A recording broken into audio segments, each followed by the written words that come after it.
নমস্কাৰ প্ৰিয় শ্ৰোতাসকল, ধাৰাবাহিক উপন্যাস পাঠঅনুষ্ঠানত আমি আজি পঢ়িব লৈছোঁ মহাৰথীৰ 34তম খণ্ড।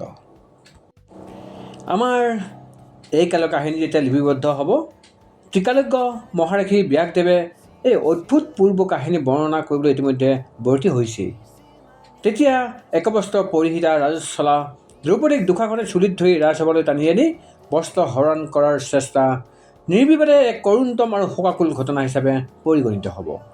কেৱল সেয়াই নহয়, এই নৃশংস অধ্যায়টো ভাৰতীয় সংস্কৃতি আৰু পৰম্পৰাৰে এক বৃহৎ কলংকৰূপে এদিন অংকিত হ'ব। ইন্দ্ৰপ্ৰস্থৰ ৰাজপ্ৰসাদৰ পৰা সুৰাপায়ু উন্মাদৰ দৰে দুখাখনে যেতিয়া দ্ৰৌপদীৰ কেশ স্পৰ্শ কৰিছিল, তেতিয়া সেই পাণ্ডৱ পত্নীয়ে কৰুণ মিনতিৰে কৈছিল, তেওঁ ৰজস্বলা, তেওঁ একবস্ত্ৰ পৰিহিতা। তেনে নাৰীক স্পৰ্শ কৰা হ'ব পৰপুৰুষৰ এক মহাপাপ।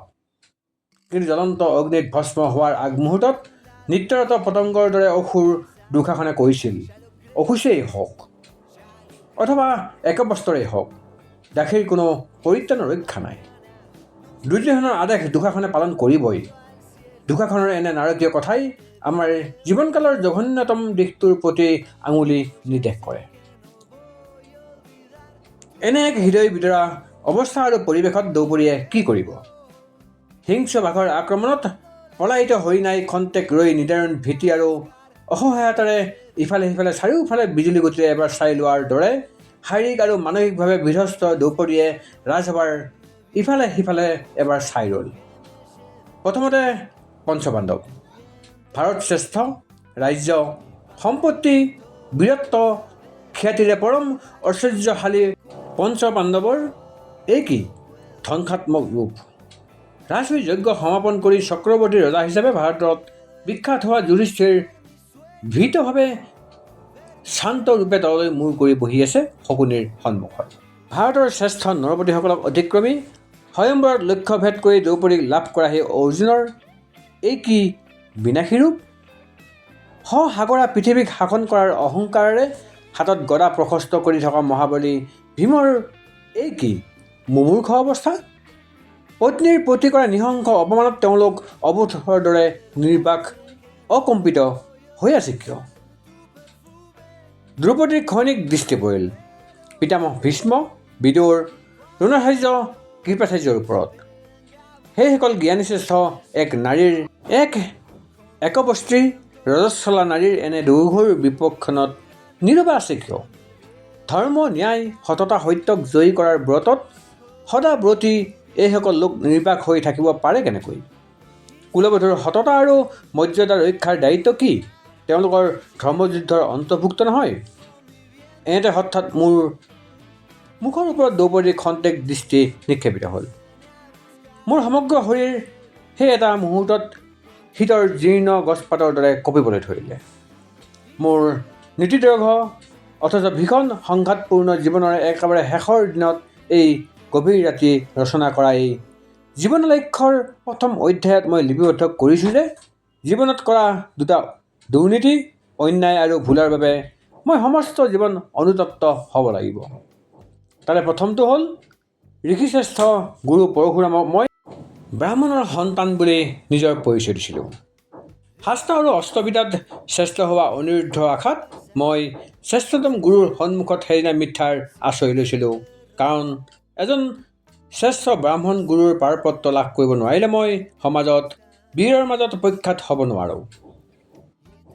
নিজৰ জন্ম বৃত্তান্ত সম্পৰ্কে যি মিঠাৰ আশ্ৰয় লয় তাৰ শেষ পৰিণতি কি হ'ব মই জানো। সেইবাবেই দুটামান প্ৰহৰৰ পিছতেই প্ৰভাতৰ বিশাল সূৰ্য উদয়ৰ লগে লগে মোৰ জীৱন ৰবিৰ বিনাশ পৰ্ব আৰম্ভ হ'ব। পৰশুৰামে অভিশাপ দিছিল, জীৱনৰ অতি গভীৰ সংকট মুহূৰ্তত মই মোৰ স্মৰণ শক্তি হেৰুৱাম। যমুনাৰ পাৰত কুন্তী দেৱীক মই প্ৰতিশ্ৰুতি দিছোঁ, অৰ্জুনৰ লগত মোৰ সমাগত যুদ্ধত বিজয়ী হ'ব অৰ্জুনেই। ভাৰত প্ৰখ্যাত দানবীৰ কৰ্ণক পাণ্ডৱ মাতৃ কুন্তীয়ে এটা দান বিচাৰিছিল। সেই দান আছিল অৰ্জুনৰ জীৱন। ব্ৰাহ্মণৰূপী ইন্দ্ৰক এদিন কবচকুণ্ডল হাঁহি হাঁহি দান দিয়াৰ দৰে কুন্তীকো মই অৰ্জুনৰ জীৱন দান ৰূপে পৰমানন্দে প্ৰদান কৰিছিলোঁ। মোৰ নিজৰ মৃত্যু হাঁহিমুখে আলিংগন কৰাই আছিল এই দানৰ লক্ষ্য। নাৰী চৰিত্ৰৰ তেনে এক বিচিত্ৰ ৰূপ দেখি মই সেইদিনা স্তম্ভিত হৈছিলোঁ। যি কুন্তীয়ে এদিন প্ৰত্যক্ষতে যমুনাৰ হিমশীতল পানীত জন্ম মুহূৰ্ততে শিশু কৰ্ণক বিসৰ্জন দিছিল, দয়া মমতাহীনৰ এক অদ্ভুত পূৰ্ব নজিৰ সৃষ্টি কৰি, সেই কুন্তীয়ে অন্য এক প্ৰত্যক্ষতে সেই একেই নদীৰ পাৰত সেই কৰ্ণকে নিজৰ অন্য এক পুত্ৰৰ জীৱন ভিক্ষা কৰিছিল। নাৰী চৰিত্ৰৰ কথা বাস্তৱিকতে আমি কিমানেই বেয়া জানো। আমাৰ পূৰ্বকালৰ পৰাজয়ী নাৰী জবলাৰ পুত্ৰ সত্যকামে নিজৰ কলুষিত জীৱনৰ বৃত্তান্ত সত্য ৰূপত বিবৃত কৰাৰ বাবে ঋষি গৌতমে দ্বিজোত্তম ৰূপে ব্ৰাহ্মণ পৰ্যায়লৈ তেওঁৰ উত্তৰণ ঘটাইছিল। মই নিজৰ হীন জন্ম বৃত্তান্তৰ কথা গোপনে ৰাখি নিজে ব্ৰাহ্মণৰ পৰ্যায়লৈ উত্তীৰ্ণ হোৱাৰ দুৰন্ত প্ৰচেষ্টাতে ব্ৰাহ্মণ ঋষিৰ দ্বাৰা অভিভক্ত হ'লোঁ। দুটা মানৱ সন্তানৰ চিন্তা চৰিত্ৰৰ কি সাগৰ বিয়পা প্ৰভেদ। মোৰ জীৱনৰ দ্বিতীয় ভয়ানক ভুল আৰু বিভ্ৰান্তি হ'ল দুঃশাসনৰ দ্বাৰা দ্ৰৌপদীৰ অপমান কালত মই নীৰৱে নিস্তব্ধ থাকিলোঁ। সেয়া আছিল মোৰ নিয়তিৰ নিৰ্দিষ্ট ভাগ্য। ভাগ্যই ভাতৃক কৰিলে শত্ৰু, শত্ৰুক ভাতৃ। নিয়তিয়ে যুধিষ্ঠিৰ অৰ্জুনৰ সংগৰ পৰা নিৰ্মমভাৱে আজৰি আনি দুৰ্যোধন দুঃশাসন শকুনিৰ পৰ্যায়ত মোক উপবিষ্ট কৰিলে। ভীষ্ম বিদুৰ যিদৰে প্ৰতিশ্ৰুতিবদ্ধ, ময়ো তেনেদৰে প্ৰতিজ্ঞাবদ্ধ। কিন্তু তেওঁলোকৰ প্ৰতিশ্ৰুতিৰ লগত মোৰ প্ৰতিশ্ৰুতিৰ পাৰ্থক্য বৃহৎ। তেওঁলোকে তেনে প্ৰতিশ্ৰুতি ৰক্ষা কৰিবলৈ যাওঁতে পাৰ্থিৱ জগতৰ সকলো মোহ প্ৰলোভন অতিক্ৰমি এক আধ্যাত্মিক অথবা পৰলৌকিক জগতত প্ৰৱেশ কৰি সম্পূৰ্ণৰূপে নিৰ্লিপ্ত হৈ থাকিব পাৰে। মানুহৰ হাজাৰ ক্ষুদ্ৰতাৰ সীমা অতিক্ৰমি তেওঁলোকে আত্মিক আনন্দত বিভোল হ'ব পাৰে। তেওঁলোকৰ তুলনাত আধ্যাত্মিক পৰ্যায়ত মোৰ ক্ষুদ্ৰতা সীমাহীন। এই কথাকে জীৱনৰ শেষৰ দিনত মই স্বীকাৰ কৰি নগ'লে মৃত্যুৰ পিছতো মোৰ আত্মাই শান্তি নাপাব। মই দানবীৰ হিচাপে ভাৰতবৰ্ষত বিখ্যাত। কোনোবাই যদি মোৰ জীৱনটো দান হিচাপে বিচাৰে, মই সেই দানো প্ৰদান কৰিবলৈ সাজু। আচলতে সেই দানকে অৰ্জুন মাতৃ কুন্তীদেৱে ভিক্ষা কৰিছিল আৰু মই তেওঁক নিৰাশ নকৰিলোঁ। ব্ৰাহ্মণবেশী অৰ্জুন পিতৃ ইন্দ্ৰক মই সদাৰ্য প্ৰদানে মোৰ কৱচকুণ্ডল দান কৰিছিলোঁ। কিন্তু সেয়েই মোৰ জীৱনৰ একমাত্ৰ সৰ্বগ্ৰাসী পৰিচয় নহয়। হোৱা হ'লে মই নিৰ্বিবাদে ভীষ্ম আৰু বিদুৰৰ পৰ্যায়লৈ আৰোহণ কৰিব পাৰিলোহেঁতেন। প্ৰতিক্ষণে মই অনুভৱ কৰোঁ মই এক অখণ্ডিত পৰিপূৰ্ণ কেৱল এক ব্যক্তিত্বৰে পুৰুষ নহওঁ। মোৰ মাজত পৰস্পৰ বিৰোধী একাধিক ব্যক্তিত্বই অহৰহ ক্ৰিয়া কৰে।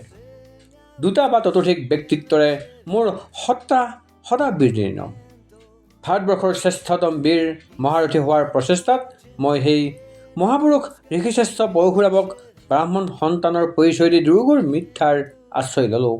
যদিও এই কথা মই দৃঢ়ভাৱে সদায় উপলব্ধি কৰোঁ যে অসত্যৰ দ্বাৰা মিছাৰ দ্বাৰা কোনো মহৎ কাৰ্য কোনোকালে সমাধান নহয়। যদিও এই কথা মোতকৈ আনে সম্ভৱ অধিক নাজানে। অসত্যৰে জীৱন আৰম্ভ কৰিলে অসত্যৰ মাজতে জীৱন শেষ নোহোৱাকৈ নাথাকে। ব্ৰাহ্মণ গুৰুৰ পাৰপত্ৰ লাভৰ বাবে নিশাত সন্তান একলব্যই যেতিয়া দ্ৰোণাচাৰ্যৰ সন্মুখত নিজৰ গোত্ৰৰ মিঠা পৰিচয় দিব নোৱাৰিলে, তেতিয়া মই নিজক সুতপুত্ৰ বুলি গুৰুশ্ৰেষ্ঠ পৰশুৰামৰ আগত পৰিচয় দিব নোৱাৰিলোঁ। নোৱাৰি তেওঁৰ দ্বাৰা অভিশপ্ত হ'লোঁ। এই অভিশাপ এতিয়াও ফলৱৰ্তী হোৱা নাই। কাইলৈ প্ৰত্যক্ষতে মই যেতিয়া মহাভাৰতীয় ভীষণ যুদ্ধৰ সেনাপতিৰূপে যুদ্ধক্ষেত্ৰত প্ৰৱেশ কৰিম, তেতিয়া পৰশুৰামে অভিশাপ দিয়াৰ দৰেই মই কোনো এক জীৱনৰক্ষী মন্ত্ৰ পাহৰি যাম। হৰ্ষৰ সূৰ্যৰ তাপত কপট নিদ্ৰাত মোৰ কোলাত চকুমুদি থকা পৰশুৰামৰ শিৰ যি বিষাক্ত কীটে দংশন কৰিবলৈ ধৰিছিল, সেই কীটে আচলতে মোক মোৰ বিবেক চিন্তাৰ দংশন সম্পূৰ্ণ কৰিছিল। মই অংগদেশৰ ৰজা। এই ৰাজ্য মই মোৰ নিজৰ শক্তিৰে অথবা পূৰ্বপুৰুষৰ দানৰূপে অৰ্জন কৰা নাই। দুৰ্যোধনে এই ৰাজ্য মোক দান কৰিছিল এটা মাত্ৰ প্ৰতিশ্ৰুতিত। মই পাণ্ডৱৰ বিৰুদ্ধে সৰ্বদাই দুৰ্যোধনৰ পক্ষ অৱলম্বন কৰিব লাগিব। মই কেতিয়াবা নিজকে আৱিষ্কাৰ কৰিব নোৱাৰা হৈ পৰোঁ। নিজকে কেতিয়াবা অবিশ্বাস্য ৰূপত মই দেখা পাওঁ। নিজৰ জীৱন অন্যক দান ৰূপে দিবলৈ যি কৰ্ণ ব্ৰতী, সেই কৰ্ণই এক অসম কক্ষী উদ্ধত দুৰ্যোধনৰ পৰা এখন ৰাজ্য দান হিচাপে ল'ব লগা হ'ল। মোক ৰাজসিংহাসনত প্ৰতিষ্ঠা কৰা হ'ল সেইসকল পঞ্চ পাণ্ডৱৰ বিৰুদ্ধে। ভাগ্যৰ বিড়ম্বনা পূৰ্ণ নোহোৱাহেঁতেন যিসকল মোৰ ভাতৃ হিচাপে আজি প্ৰতিষ্ঠিত হ'লহেঁতেন। দ্ৰৌপদীৰ স্বয়ম্বৰৰ ৰাজ সমাৰোহত লক্ষ্যভেদ কৰিব নোৱাৰাৰ বাবে মই অজস্ৰ ৰজাক স্তম্ভিত কৰি অনায়াসে ধৰি তুলি বা সংযোগ কৰিবলৈ উদ্যত মুহূৰ্তত সুতপুত্ৰক স্বামীবৰণ নকৰোঁ বুলি কৰা দ্ৰৌপদীৰ প্ৰতিজ্ঞাৰ প্ৰতিশোধ ল'বৰ বাবে মই কি ৰাজসভাত দুঃশাসনে সেই নাৰীৰ কেক ধৰ্ষণ কৰাৰ কালতে নীৰৱে নিস্তব্ধ থাকিলোঁ। আজি জীৱনৰ সেই শেষ সময়ত সেই ঘটনা স্মৰণ কৰি মই ব্যথিত হৈছোঁ। দ্ৰৌপদীৰ ওপৰত প্ৰতিশোধ লোৱাৰ বাসনা মোৰ মনত কোনোদিনে জাগ্ৰত হোৱা নাছিল। কিন্তু অন্তৰৰ গোপন কক্ষত দ্ৰৌপদীৰ বিৰুদ্ধে কোনো বিদ্বেষৰ বীজ সামান্য পৰিমাণে হ'লেও ৰোপণ হোৱা নাছিল বুলি মই আজি শপত খাব নোৱাৰোঁ। কাৰণ সেই সময়ত সেই বয়সত মই পৃথিৱীৰ সকলো দুৰ্দশা অপমান ঐখ্যাতি তুচ্ছ জ্ঞান কৰি পাৰমাৰ্থিক মহৎ স্তৰত উপনীত হ'ব পৰা নাছিলোঁ। কুন্তীয়ে মোক জন্ম মুহূৰ্ততে যমুনাৰ পানীত বিসৰ্জন নিদিয়াহেঁতেন, সুতপুত্ৰৰূপে মই পৰিচিত নোহোৱা হ'লে, পাণ্ডৱৰ জ্যেষ্ঠ ভাতৃৰূপে মই পৰিগণিত হোৱাহেঁতেন, দ্ৰৌপদীৰ লগত মোৰ সম্পৰ্ক গাঢ়তৰ হ'লহেঁতেন বুলি মই কি কোনোদিন কল্পনা পৰ্যন্তও কৰা নাছিলোঁ। দ্ৰৌপদীৰ বস্ত্ৰ অপসাৰণৰ সেই মৰ্মন্তুদ ঘটনা আৰু পঞ্চ পাণ্ডৱক বনলৈ বহিষ্কাৰ কৰা হৃদয় বিতৰা অধ্যায়ৰ পিছত মই কেনেকৈ নিজকে আৱিষ্কাৰ কৰিলোঁ, মোৰ কেনেকৈ জন্মান্তৰ ঘটিল আৰু তাৰ কাহিনী মোৰ আত্মজীৱনীৰ একেবাৰে শেষৰ পৰ্যায়লৈ থৈ মই পুনৰ সেই ভয়ংকৰ অধ্যায়লৈ উভতি আহোঁ।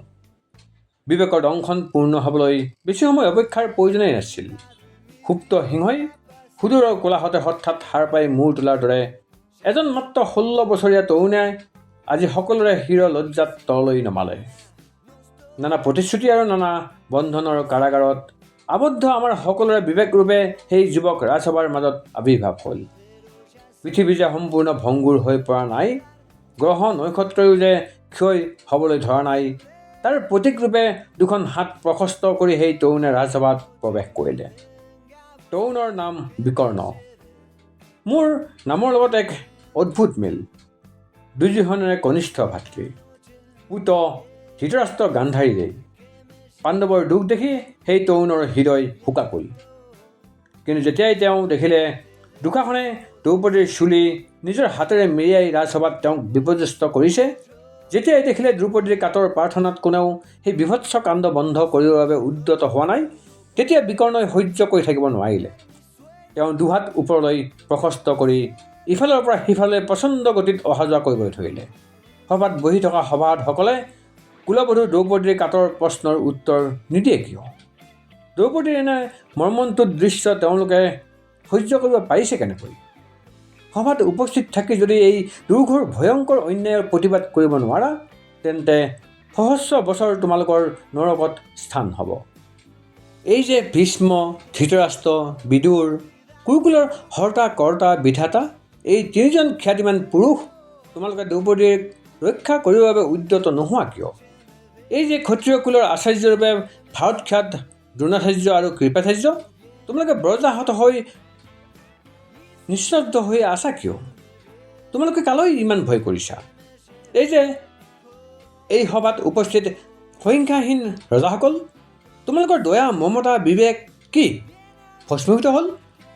তোমালোকে দ্ৰৌপদীৰ প্ৰশ্নৰ উত্তৰ নিদিয়া কিয়? কোনেও উত্তৰ নিদিলে, কাৰো মুখত প্ৰকাশ নাপালে সামান্য এটা শব্দ। প্ৰিয় শ্ৰোতাসকল, এয়া আছিল মহাৰথীৰ 34তম খণ্ড। ধন্যবাদ।